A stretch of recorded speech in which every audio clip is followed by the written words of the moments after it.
Aksi premanisme yang dilakukan debt collector terjadi di kantor salah satu perusahaan di kawasan Cengkareng, Jakarta Barat. Pelaku yang berusaha menagih hutang menghardik bahkan melakukan tindak kekerasan terhadap sejumlah karyawan. Bahkan salah satu karyawan yang sudah berumur dicekik dan dibanting hingga terjatuh. Tindak kekerasan ini kemudian dilaporkan ke pihak berwenang.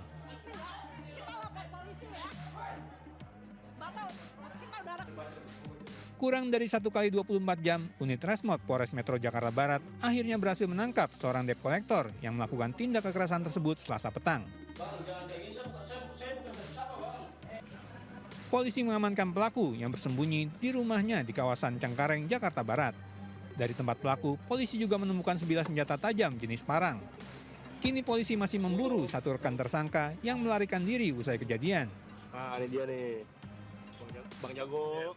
Jadi memang oknum ini ada sekitar 2 orang berdasarkan keterangan saksi, tapi untuk pelaku utamanya saudara inisial J sudah kita amankan tadi pagi dan langsung kita periksa dan kita lakukan terkait pemeriksaan saksi-saksi. Pelaku dijerat pasal berlapis 352 dan 335 KUHP tentang pemaksaan dan kekerasan dengan ancaman hukuman 5 tahun penjara. Dari Jakarta, Miftahul Gani, iNews melaporkan.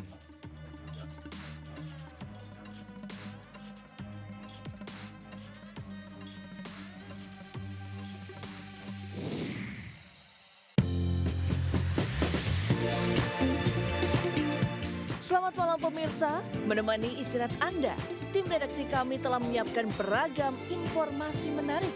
Inilah Buletin iNews Malam selengkapnya.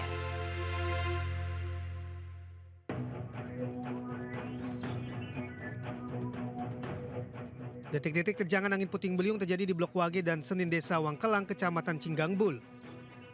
Terjangan angin puting beliung bermula saat guyuran hujan dan tiba-tiba angin datang dari utara ke selatan dan merusak bagian atap rumah warga. 39 rumah warga rusak akibat terjangan angin puting beliung. Ada angin gede, putar dari arah barat, putar sampai di utara. Saya dengar sampai di daerah Babakan, dekat Blok Kaliwar itu banyak yang kena sampai 39 rumah kalau nggak salah. Sementara itu di Deli Serdang, Sumatera Utara, hujan deras disertai angin puting beliung Senin sore merusak 7 rumah dan menumbangkan belasan pohon. Puting beliung juga mengakibatkan 1 orang tewas dan 1 orang lainnya mengalami luka-luka akibat tertimpa kandang ternak saat berteduh menghindari hujan. Dari Majalengka, Jawa Barat dan Deli Serdang, Sumatera Utara, Muhammad Zeni Johadi Amiruddin melaporkan.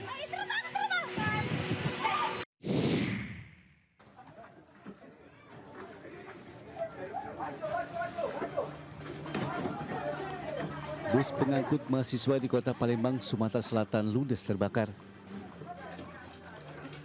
Warga yang melihat bus terbakar langsung melakukan pemadaman dengan alat seadanya.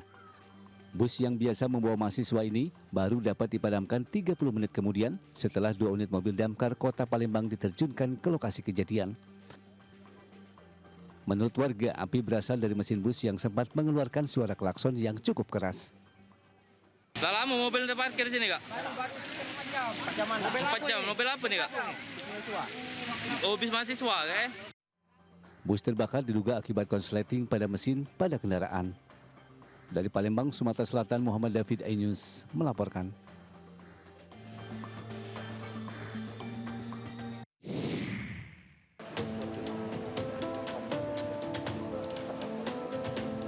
Korban meninggal kecelakaan kapal pariwisata 3 Putra di Bengkulu bertambah menjadi 8 orang. Korban atas nama Sylvia Alfionita, warga Kabupaten Rejang Lebong, Bengkulu, menghembuskan nafas terakhir pada Senin malam sekitar pukul 20.30 di ICU Rumah Sakit Bayangkara, Kota Bengkulu. Jenazah korban langsung dibawa pihak keluarga pada Senin malam ke kampung halamannya di Desa Sambirejo, Rejang Lebong untuk dimakamkan. Sementara 11 korban lainnya masih menjalani perawatan di rumah sakit. Sylvia Alfionita, 27 tahun, perempuan, berasal dari Rejang Lebong, juga meninggal di Rumah Sakit Bayangkara. Data terbaru yang dirilis oleh tim SAR gabungan, jumlah penumpang termasuk ABK kapal yang sebelumnya terdata berjumlah 104 orang. Saat ini bertambah menjadi 107 orang dengan keterangan penumpang berjumlah 101 orang, ABK dan nakoda 6 orang. Hal ini diketahui setelah ada penumpang selamat melapor ke posko. Dari hasil penyelidikan, sebelum kapal mengalami mati mesin dan tenggelam, kapal mogok selama 3 kali. Dan pada mati mesin yang ketiga, kapal dalam posisi miring dan terhantam ombak. Kini polisi telah memeriksa 21 saksi termasuk nakoda dan ABK dalam kasus ini. Dari kota Bengkulu, Endro Driawan, iNews melaporkan.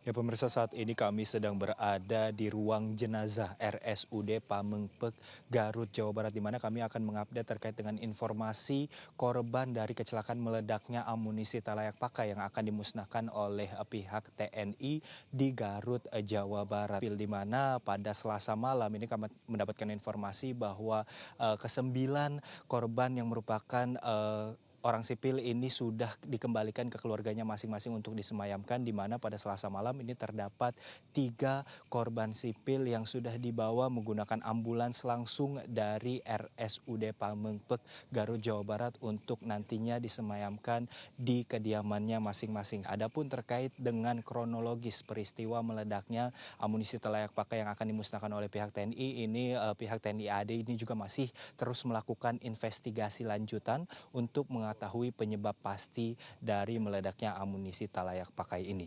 Dari Garut, Jawa Barat, Hamzah Hasibuan Rizky Ihwal, iNews melaporkan.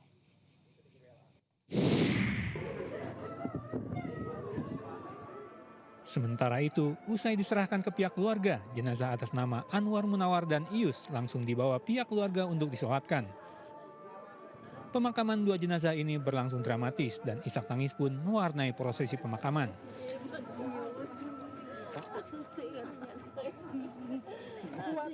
Jenazah kakak beradik ini dimakamkan bersebelahan sesuai dengan permintaan pihak keluarga.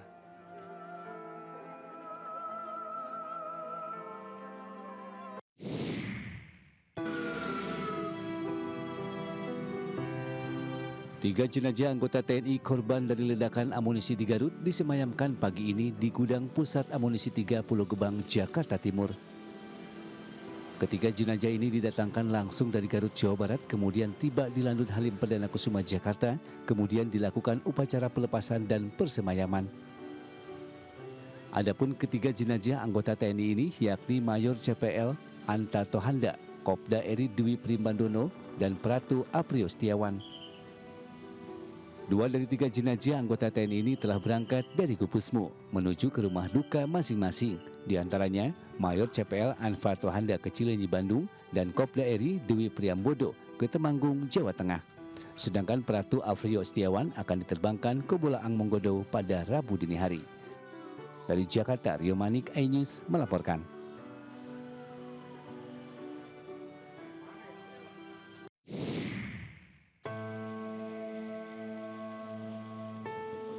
Jenazah Kolonel CPL Antonius Hermawan, korban ledakan amunisi kadaluarsa di Garut Selasa malam, dimakamkan secara militer. Suasana duka mengiringi prosesi pemakaman Kolonel CPL Antonius Hermawan di tanah kelahirannya di Pakem, Sleman, Yogyakarta. Sebelum dimakamkan terlebih dahulu dilakukan misa arwah yang diikuti ratusan umat Katolik. Prosesi pemakaman Kolonel CPL Antonius dilakukan secara militer, diiringi hujan. Di mata keluarga, Kolonel CPL Antonius Hermawan adalah sosok yang baik dan patuh kepada orang tua. Ia masuk Akademi Militer tahun 1994 lewat jalur prestasi.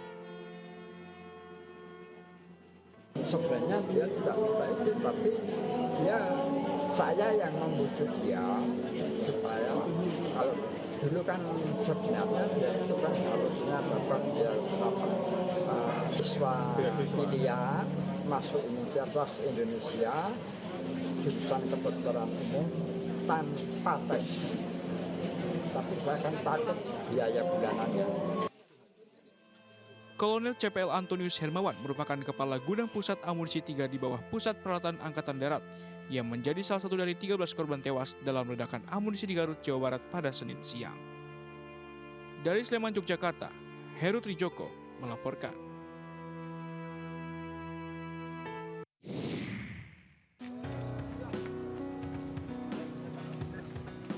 Gubernur Jawa Barat Deddy Mulyadi bersama Pangdam 3 Siliwangi dan juga Forkominda Kabupaten Garut mendatangi RSUD Pamengpeuk untuk melihat kondisi jenazah korban meninggal ledakan amunisi kadaluarsa.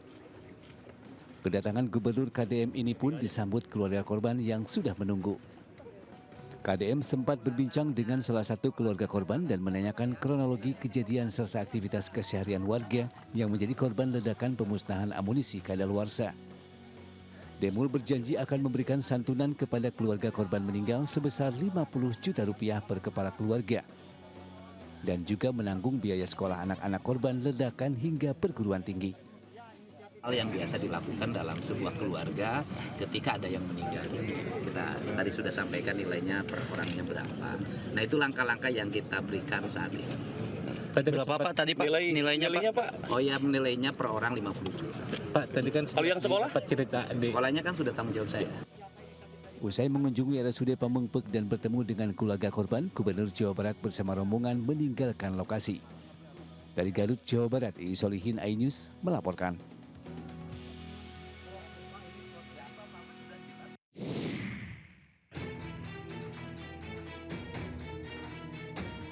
Warga di sekitar proyek pembuatan saluran air di Desa Setiadharma, Kecamatan Tambun Selatan, Kabupaten Bekasi, Jawa Barat dikejutkan penemuan sebuah benda yang bentuknya seperti bom mortir.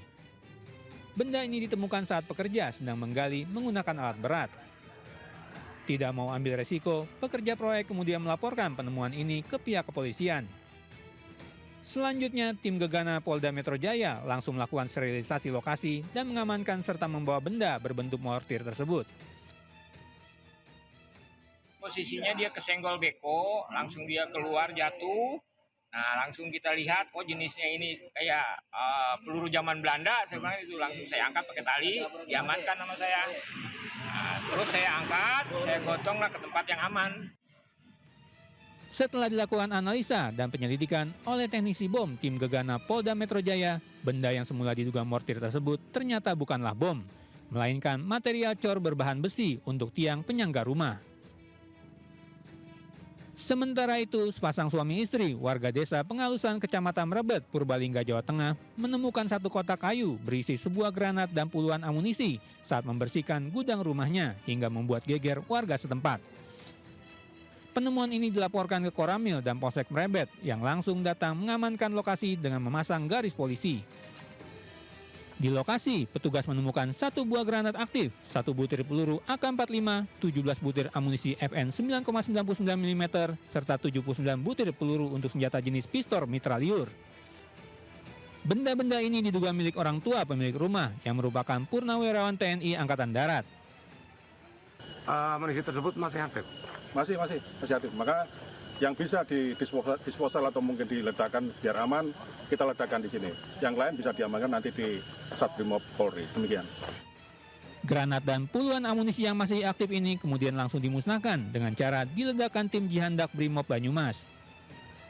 Dari Kabupaten Bekasi, Jawa Barat dan Purbalingga, Jawa Tengah, Didit Junaidi, Catur Edi Puranto, iNews melaporkan.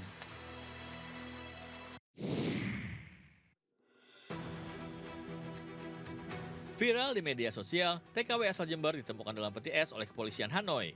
Dalam video itu terlihat TKW berjenis kelamin wanita itu ternyata masih hidup. Video yang viral di media sosial ini mengabarkan tentang seorang TKW asal Jember bernama Sri Wahyuni yang ditemukan dalam peti es oleh kepolisian Hanoi dalam sebuah paket kiriman. Ternyata TKW ini bekerja di Kamboja secara ilegal dan dilaporkan hilang oleh keluarganya. Menanggapi video yang tersebar di media sosial, Kepala Dinas Tenaga Kerja Jember mengaku sejauh ini pihaknya belum mendapat konfirmasi mengenai siapa dan di mana alamat TKW tersebut. Meski demikian, pihak Disnaker Jember akan terus melakukan pelacakan. Tapi sampai hari ini pihak keluarga itu belum ada yang berkomunikasi dan berupaya untuk bagaimana agar pemulangan dari yang namanya Sri ya, itu belum ada sama sekali. Jadi kalau saya dimintai penjelasan terkait siapa, di mana rumahnya dan lain sebagainya, itu sebenarnya kami masih menunggu. Dari Jember, Jawa Timur, Bambang Sugiarto, iNews melaporkan.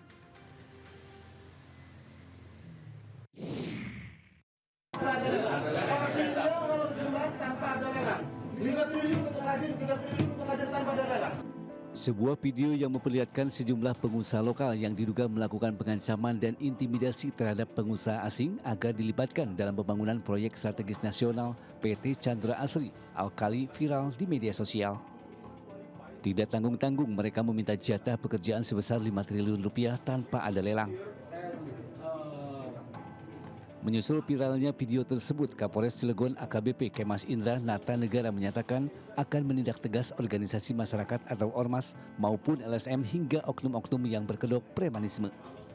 Kapolres Cilegon juga telah memediasi dengan melakukan pertemuan yang dijembatani oleh pihak kepolisian agar tidak ada pengancaman ataupun intimidasi terhadap proyek strategis nasional agar dapat terciptanya iklim investasi di Kota Cilegon yang kondusif. Kita tindak tegas ormas-ormas yang berkedok premanisme, kemudian juga LSM juga, oknum-oknum yang berkedok premanisme, itu juga kita tindak tegas apabila ada di wilayah hukum Polres Cilegon. Sementara itu, ekspansi PT Chandra Asri Pasifik akan memperluas perusahaannya dengan membangun PT Chandra Asri Alkali sebagai proyek strategis nasional dengan nilai investasi sekitar 15 triliun rupiah yang berada di kawasan industrial estate Cilegon. Dari Cilegon, Banten, Iskandar Nasution, iNews melaporkan.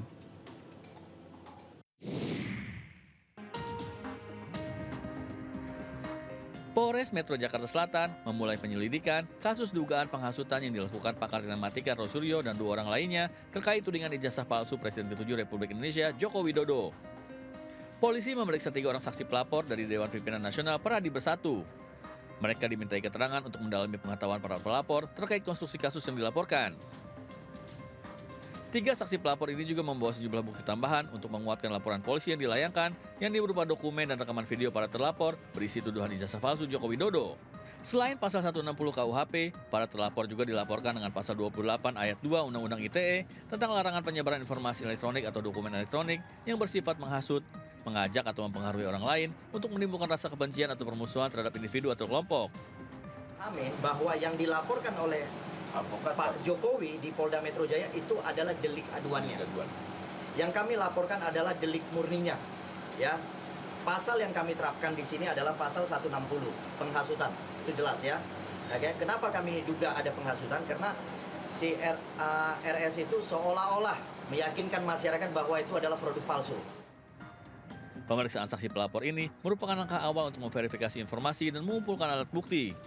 Dari Jakarta, Rizky Palupi, iNews melaporkan.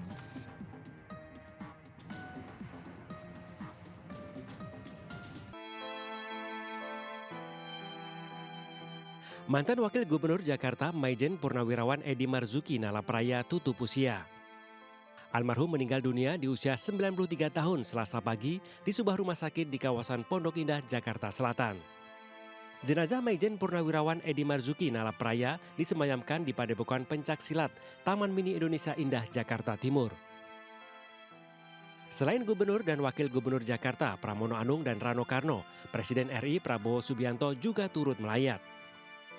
Dalam pidatonya, Prabowo Subianto mengungkapkan rasa duka mendalam atas wafatnya tokoh Bapak Pencaksilat dunia. Prabowo mengenang almarhum sebagai patriot sejati yang tak hanya mengabdi di bidang militer, tetapi melestarikan budaya bangsa lewat pencaksilat, bahkan berperan besar membawa pencaksilat ke kancah internasional. Pak Edi, kita saksi semua memiliki peran besar dalam mempertahankan pencaksilat ini sebagai kepribadian bangsa. Beliau sangat rajin keliling seluruh dunia, keliling seluruh tanah air, sehingga bisa dikatakan kalau ditanya siapa itu ketua umum IPSI, jawabannya adalah Edi Nalapraya. Pada Selasa sore, Bapak Pencaksilat dunia itu dimakamkan di Taman Makam Pahlawan Kalibata, Jakarta Selatan.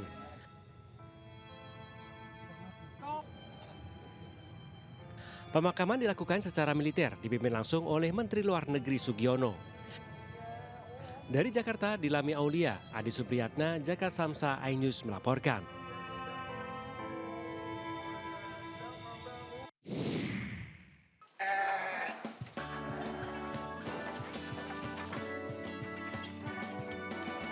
Hari Raya Idul Kurban masih sebulan lagi, tapi seorang pedagang kambing di Bantul sudah mulai ramai didatangi warga yang mencari kambing kurban.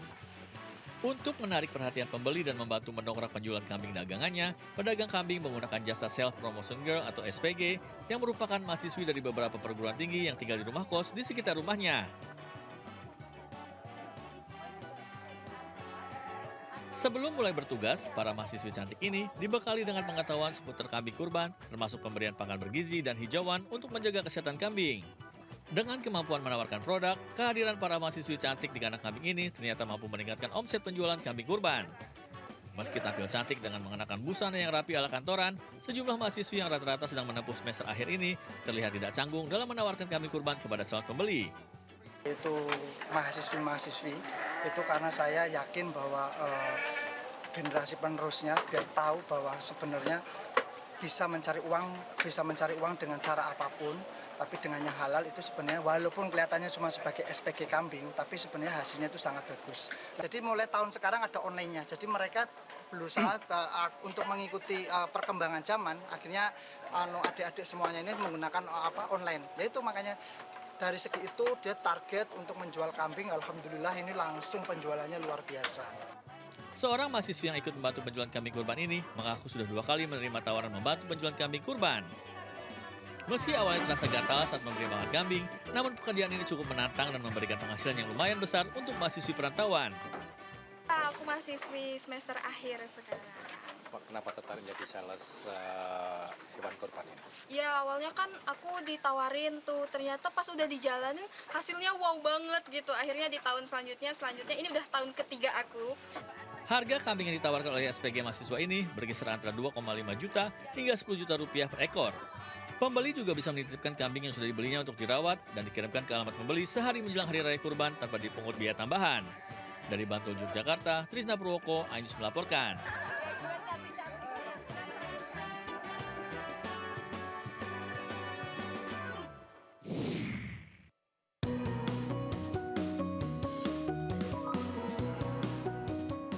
Masyarakat ibu kota maupun luar Jakarta benar-benar memanfaatkan libur panjang Hari Raya Waisak untuk berekreasi.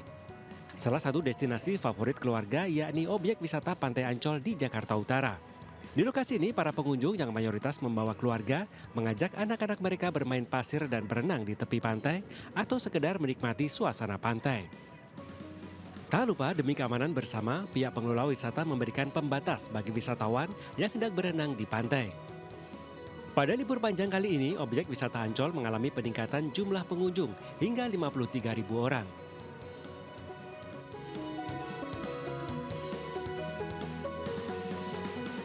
Sementara arus balik kendaraan wisatawan yang meninggalkan kota Bandung melalui gerbang tol Paster terpantau padat merayap Selasa malam. Bahkan di hari terakhir libur panjang perayaan Waisak, terjadi kemacetan lebih dari 3 km. Antrean panjang kendaraan pribadi ini terlihat dari jembatan layang Pasupati hingga kawasan Jalan Dr. Junjunan. Kepadatan arus lalu lintas disebabkan banyaknya kendaraan berhenti di bahu jalan dan keluar masuk pusat oleh-oleh. Dari Jakarta dan Bandung, Jawa Barat, Ismalia Irfan David, iNews melaporkan. Menjauh. Lon, ro dewe kok. Video amatir warga merekam kepanikan operator alat berat saat banjir lahar Gunung Semeru menerjang jalur aliran lahar Besukobokan, Desa Supit Urang, Kecamatan Pronojiwo, Lumajang, Jawa Timur, Selasa sore. Dahsyatnya banjir lahar terlihat dari material vulkanik berupa bebatuan dan pasir yang nyaris mencapai batas jalur aliran lahar. Banjir lahar terjadi setelah wilayah puncak Gunung Semeru diguyur hujan deras selama kurang lebih 3 jam. Akibat banjir lahar Gunung Semeru, 125 kepala keluarga di Dusun Sumber Langsep, Desa Jugosari, terisolir lantaran akses penghubung tertimbun material banjir. Untuk korban tidak ada, cuma aktivitas dari warga tidak bisa untuk kegiatan aktivitas itu tersebut karena terisolir. Banjir lahar juga menyebabkan rusaknya tanggul panahan banjir lahar Gunung Semeru di Desa Sumberwulu yang membuat Pemkab Lumajang menetapkan status tanggap darurat bencana selama 90 hari. Sementara itu, tim SAR gabungan kembali melakukan pencarian korban yang tertimbun tanah longsor di Jalan Belimau, Kelurahan Lempake, Kota Samarinda, Kalimantan Timur. Pencarian menggunakan 4 alat berat ekskavator lantaran korban tertimbun tanah hingga 8 meter. 2 korban yang merupakan kakak beradik ditemukan di atas kasur dalam keadaan meninggal dunia. Kakak korban pun histeris saat jasad adiknya dimasukkan ke mobil jenazah. Pak Win, memastikan aja adiknya siapa ini. Kini semua korban tertimbun tanah longsor telah ditemukan dan dibawa ke Rumah Sakit Abdul Wahab Sejahrani, Samarinda. Memberi support, kekuatan agar mereka bisa kuat menghadapi keadaan yang pasti sangat berat bagi beliau. Korban yang selamat itu adalah satu anak dan bapaknya. 3 saudaranya dan ibunya tidak sempat menyelamatkan diri dan menjadi korban dari longsor ini. Pemkot meminta warga yang rumahnya tertimbun longsor untuk mengungsi ke tempat yang lebih aman. Dari Lumajang, Jawa Timur dan Samarinda, Kalimantan Timur, Yayan Nugroho, Ari Birya, iNews melaporkan.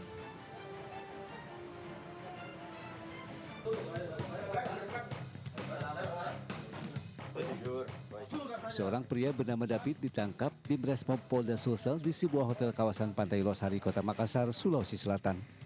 Pelaku yang merupakan manajer sebuah perusahaan catering ini ditangkap setelah buron selama hampir 1 bulan usai mencuri motor milik atasannya sendiri di Kota Denpasar, Bali. Kepada petugas, David mengaku motor curian digadaikan kepada seseorang dengan harga 6 juta rupiah. Panit 3 Resmob Polda Sulsel, Ibda Muhammad Akrom Rashid mengatakan pelaku nekat melakukan pencurian karena terlilit hutang akibat kecanduan bermain judi online. Sedangkan untuk motif yang untuk pelaku, seringnya pelaku melakukan judi online. Dan ada beberapa karyawan dia ambil uang sampai-sampai untuk menebus dia punya utang. Selanjutnya, Resmob Polda Sulsel berkoordinasi dengan penyidik Polda Bali untuk datang dan membawa pelaku guna menjalani proses hukum lebih lanjut. Dari Makassar, Sulawesi Selatan, Julius Bin, iNews melaporkan.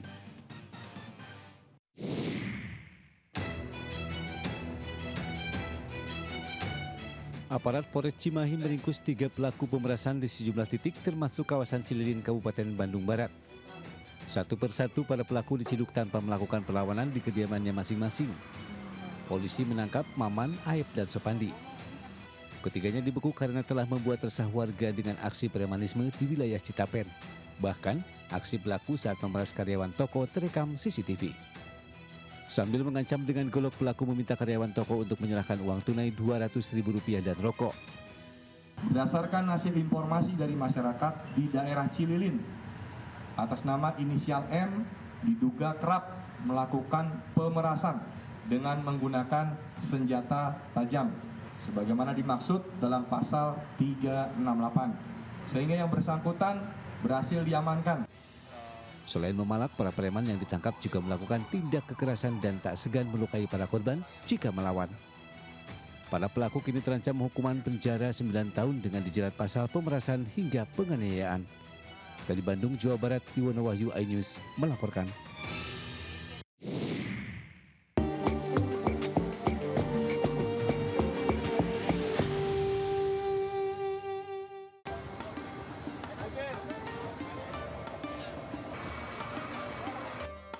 Mobilitas jemaah calon haji selama di Mekah didukung oleh armada bernama Bus Sholawat.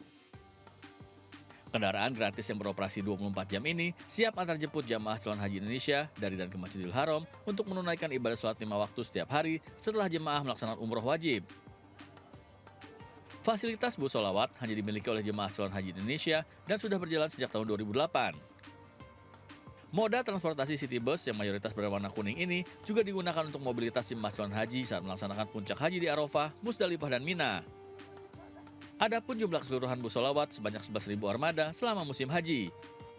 Petugas penyelenggara ibadah haji atau PPIH Arab Saudi membagi pelayanan bus sholawat ke dalam 27 rute untuk 4 wilayah dan 95 halte. Masing-masing halte ada 2 orang petugas yang bekerja selama 24 jam. Petugas tersebut juga diberi tanda khusus agar jemaah tidak tersesat. Jemaah calon haji harus memastikan naik bus sesuai dengan rutenya. Jemaah calon haji Indonesia juga perlu mengenali letak pemberhentian bus di setiap terminal. Bus sholawat beroperasi di beberapa terminal seperti Ship Amir, Jiyad, dan Jabal Kabah. Terminal-terminal tersebut terletak hanya beberapa meter saja ke Masjidil Haram. Tim Liputan melaporkan.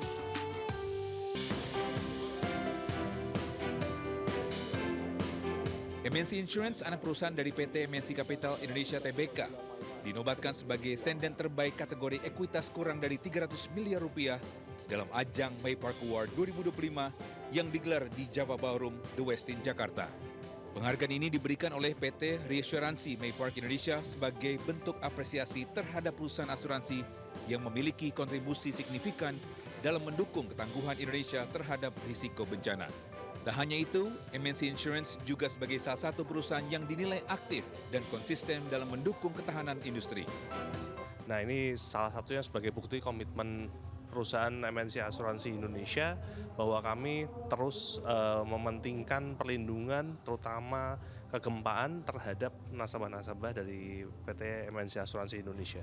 Ya, kedepannya kami juga akan terus mengedepankan kualitas sehingga kami bisa mendapatkan award-award yang lain dari pihak-pihak yang lain lagi. Kita harap kontribusinya semakin besar ya sebagai seeding company kita karena ini merupakan program nasional, program Indonesia Tangguh Bencana. Jadi MyPark ini ya salah satu perusahaan reasuransi yang memang dikhususkan dan hanya ada satu di Indonesia yang memang mengelola katastrofe sebagai perusahaan reasuransi di Indonesia. MNC Insurance telah menunjukkan performa yang sangat baik dalam kontribusi resiko bencana nasional serta penerapan praktik reasuransi yang sehat dan berkelanjutan. Dari Jakarta, Rizky Hwal, Dimas Winardi, iNews melaporkan.